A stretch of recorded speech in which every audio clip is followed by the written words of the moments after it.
నిండు పున్నమి లాంటి రాష్ట్రాన్ని అమావాస్య చీకట్లు కమ్ముకున్నాయి.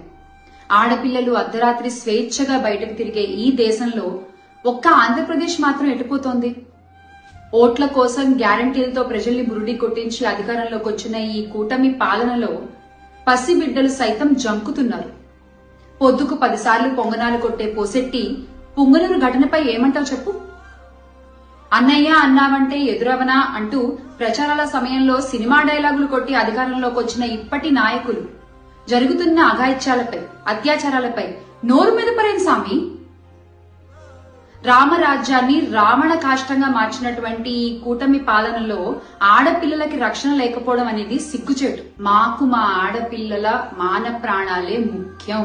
బాబుగారు, మీ సొంత జిల్లాలో ఇంత జరిగితే, ఇంత ఘోరం జరిగితే, ఇంత అఘాయిత్యం జరిగితే మీకేం అనిపించట్లేదా అండి?